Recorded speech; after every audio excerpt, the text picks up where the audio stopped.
Saudari-saudaraku terkasih dalam Tuhan Yesus Kristus, selamat pagi dan berkah dalam. Kita berjumpa kembali dalam renungan harian kita, Kamis 29 September 2022. Hari ini kita rayakan Pesta Malaikat Agung, Mikael, Gabriel, dan Rafael. Kita semua tahu ketiga malaikat agung ini yang menjadi utusan Allah, duta Allah kepada manusia. Mikael yang berarti siapakah yang sama dengan Allah adalah malaikat agung Allah dan panglima bala tentara surgawi. Sebagai panglima perang, terkenal pembela kaum beriman dalam menghadapi musuh. Mikael bersama malaikat-malaikat yang lain berhasil membunuh naga besar si ular tua atau iblis atau setan yang menyesatkan seluruh dunia. Ia juga yang mengalahkan Lucifer dengan bala tentaranya.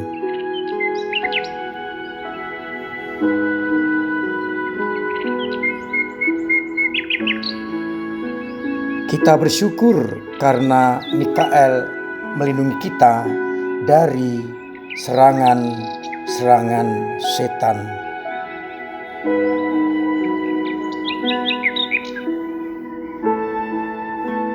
Gabriel yang disebut dengan Jibril berarti kekuatan Allah. Dikenal sebagai malaikat pembawa kabar gembira.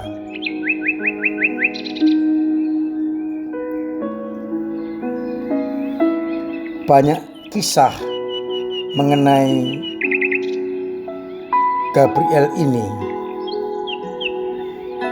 dan yang sangat populer, sangat akrab di telinga kita adalah ketika Gabriel diutus Allah untuk mengunjungi Maria dan menawarkan keselamatan yang dikandung Bunda Maria.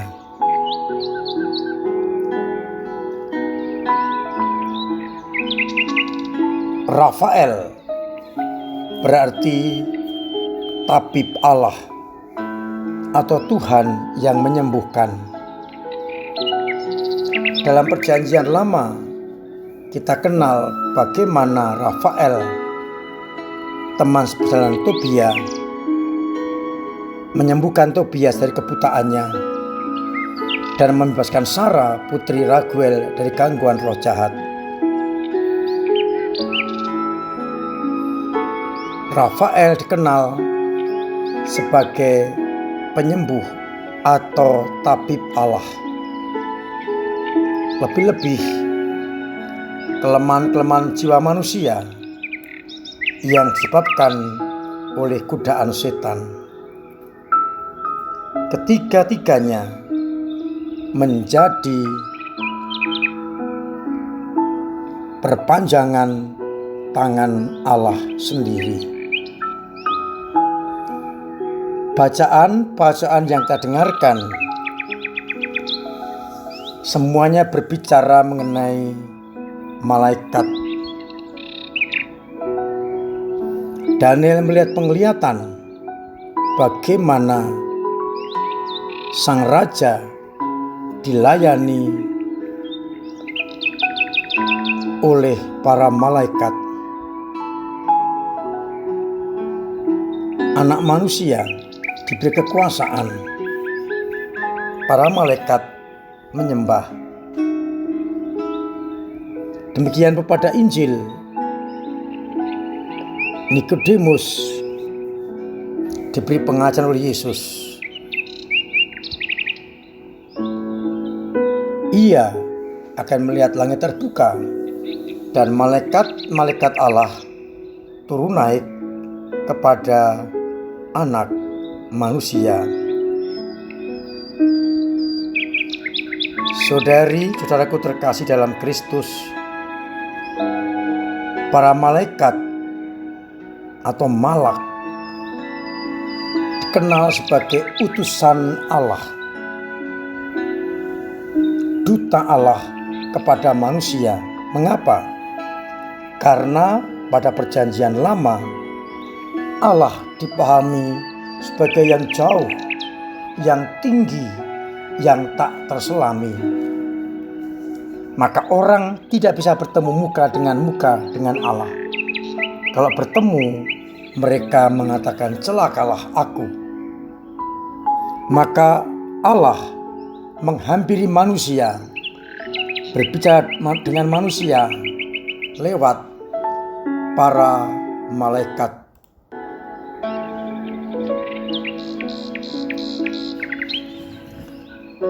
Meskipun Allah tidak dikenal, tidak terhampiri, namun Allah menyapa manusia dengan caranya, yakni lewat para malaikat, khususnya ketiga malaikat agung, Mikael, Gabriel, dan Rafael. Mereka diutus oleh Allah menjadi duta Allah, perpanjangan tangan Allah dalam menyampaikan warta kepada manusia.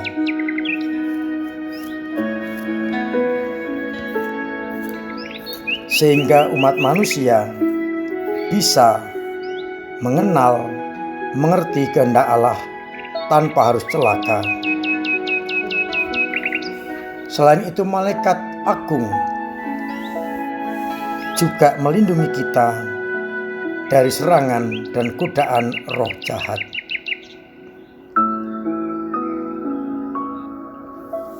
Para malaikat agung menyampaikan warta sekaligus menjaga kita dari berbagai macam tantangan, serangan, dan godaan si jahat.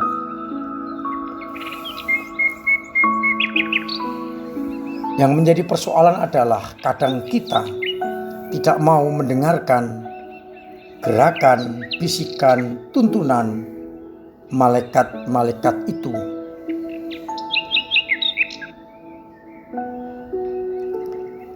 Kehadiran para malaikat menjembatani perjumpaan Allah dengan manusia dalam perjanjian lama, sehingga manusia selamat dan warta Allah tersampaikan dengan baik kepada umat manusia.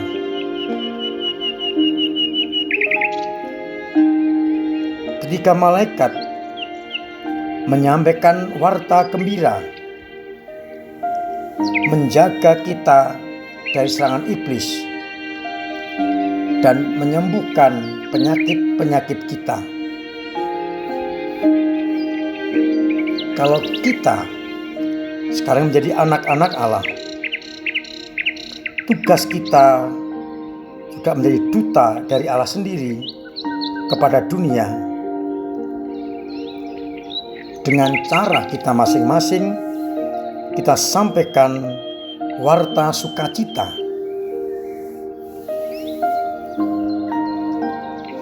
Kehadiran kita, hidup dan karya-karya kita hendaknya menjadi warta sukacita bagi dunia.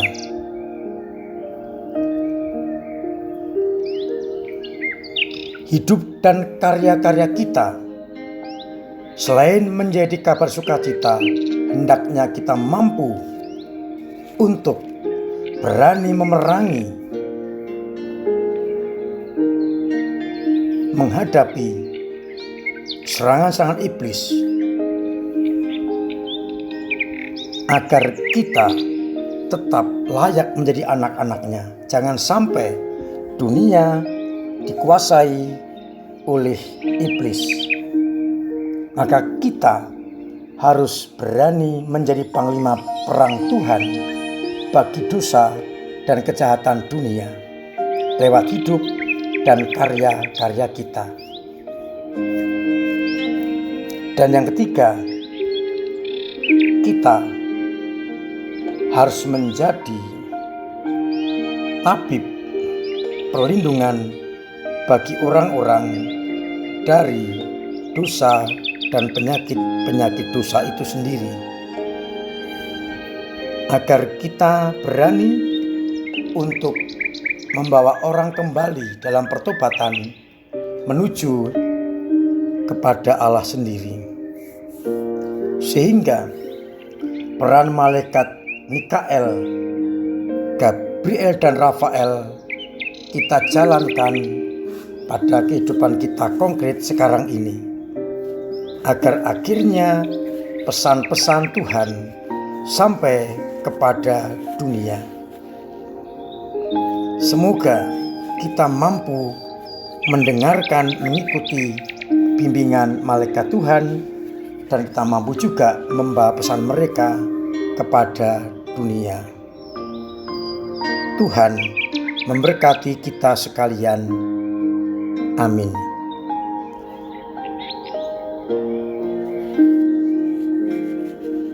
Marilah kita berdoa. Bapa yang penuh kasih, kami bersyukur karena para malaikat agung Kau utus untuk menyampaikan warta-Mu kepada dunia, warta sukacita, warta penyembuhan, dan warta mengalahkan kuasa kejahatan. Semoga kami bukan hanya menerima warta itu, tapi berani menyampaikan warta-warta itu kepada dunia, agar orang mengalami sukacita, agar orang mengalami penyembuhan, agar orang dibebaskan dari rongrongan si jahat, sehingga dunia semakin Engkau rajai dan kerajaan-Mu semakin terjelma di atas muka bumi ini. Bapa, kami berdoa bagi umat-Mu yang merayakan pesta nama malaikat agung Mikael, Gabriel, dan Rafael, agar mereka mampu untuk mengikuti gerakan dan hidup para malaikat itu. Bantu umat kami yang sakit, yang menderita, yang punya beban dan kesulitan ekonomi. Semoga Engkau bantu dengan cara Engkau berkati usahanya, Engkau gerakkan banyak orang untuk menolong, Engkau berkati dokter dan perawat dan obat yang diminum, agar yang sakit sembuh, yang punya beban berat Kau ringankan, dan yang kesulitan ekonomi Engkau tumbuhkan ekonominya dan Engkau berkati. Kami juga berdoa untuk Nawatu yang sedang sakit. Semoga Kau jamah, Kau bimbing dan Kau berkati.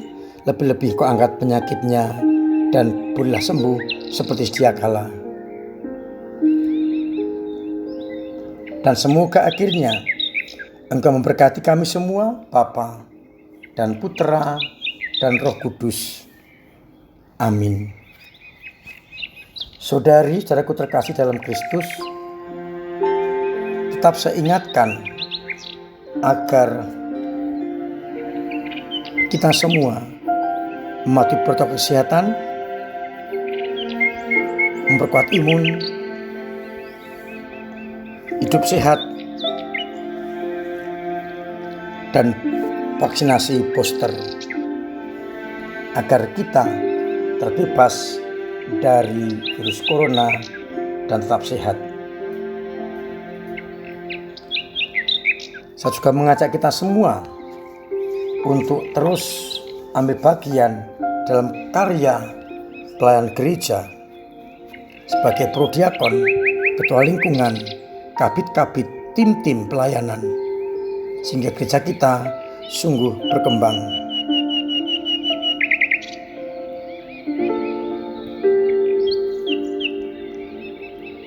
Kami juga mohon tetap partisipasi panjenengan dalam menyelesaikan pembangunan gedung serbaguna dengan doa, karya, tenaga, dan dana. Untuk dana bisa lewat rekening pembangunan, bisa lewat QR, bisa lewat kolektif pembangunan, ataupun amplop pembangunan yang disiapkan di dekat pintu masuk gereja. Bisa diisi dan kemudian dikembalikan untuk dikumpulkan sehingga terkumpul uang untuk melanjutkan pembangunan kita. Saya mengajak semua ikut berpartisipasi dengan cara masing-masing sehingga sungguh menjadi berkat bagi sesama. Semoga dengan demikian gereja semakin berkembang untuk menghadirkan karya cinta kasih Allah. Akhirnya selamat pagi, selamat merenungkan, salam sehat. Tuhan memberkati.